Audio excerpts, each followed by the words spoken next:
perception of what is going on around us. Our wrong perception of a person, a wrong perception of a message, a wrong perception of communication, a wrong perception of what is going on around us, and then we react to that wrong perception. When we react to that wrong perception, more and more wrong perceptions come. For example, if we've spent a lot of time on our shirt, and it's our favorite shirt, and we really have taken care of it, and we've sent it to the cleaners, and we've dried it, and we've done everything we can to maintain it, and it's our favorite color. Another person might come to us and say, oh, you know what? That's nice, but you should wear this color and wear that type of shirt because it'll make you look much brighter. So to that person, they're very open and very sharing with their opinions, not to hurt us, but to actually share. But we might have a wrong projection because maybe when we were growing up, we had a lot of people criticize us about our clothes.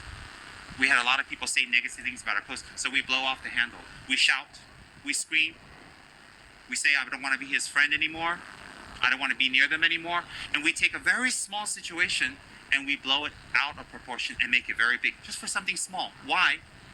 In Malaysia, you call it miscommunication. What I like to call it is misperception. Why? Your reality is that maybe when you were very young, you were criticized about your clothes for a long time. You were a fashion emergency. So because you were a fashion emergency, you were criticized your whole life. And so recently you've gotten fashion conscious. So if anybody says anything about your shirt or your clothes, you're highly sensitized. Whereas to another person, it's not such a big issue. So therefore, what people say to us, what people perceive of us, is completely different than what we perceive of the same situation. Completely different. Therefore, how we react to the other person, how we act now, pay attention very carefully. This is the key. How we react to the other person is dependent on how narrow or broad our mind is.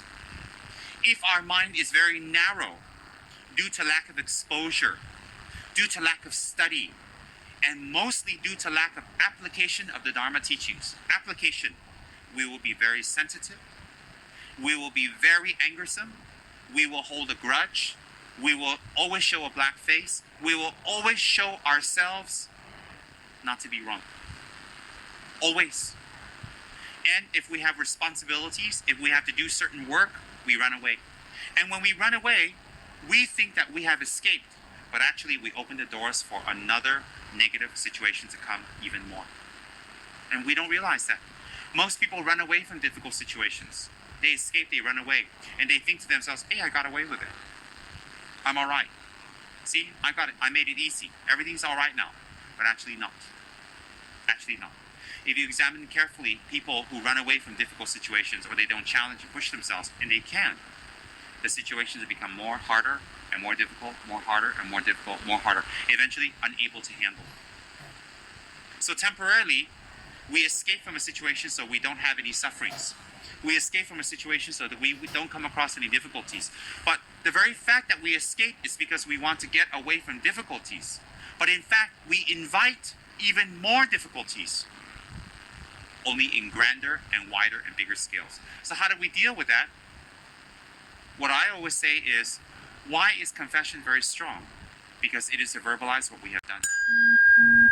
When we confess what we have done, there's no room to hide. When there's no room to hide, it doesn't fester. When it doesn't fester, it doesn't hide, it doesn't become bigger and bigger and bigger and bigger and bigger. So keeping quiet about one's own faults is very damaging. Keeping quiet about another person's faults is patience.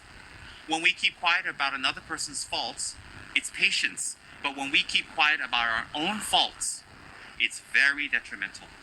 On a psychological level, it's very detrimental. Psychosomatic diseases, psychosomatic problems arise from holding, hiding, and covering what we have done wrong.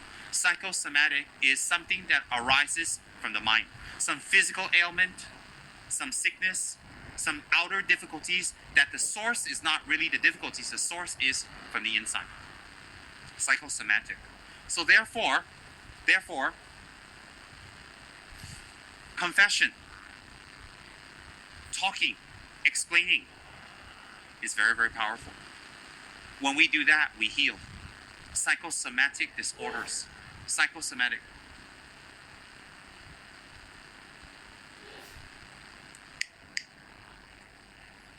No one has extra perception ears yet. Psychosomatic. Disorders that arise from internal but nothing actually external. 就是一种外在的一种病象，但是它是起源于内心的一个问题，内心的一个缺陷。Psychosomatic disorders arise from hiding, covering, avoiding, and not facing one's own personal mistakes. So maybe some of us here is not confirmed about karma and Buddhas, and not confirmed about cause and effect, but we can be confirmed about psychosomatic disorders. It is scientific. That is hiding something inside, and it festers and becomes bigger and bigger and bigger and bigger and bigger and wider. Then after a long, long time, it's very hard for someone to escape from it. Very, very hard. And that comes from escape, running away, avoiding, not facing, and keeping quiet and hoping everybody forgets. Everybody will forget. Definitely, everybody will forget, but you won't.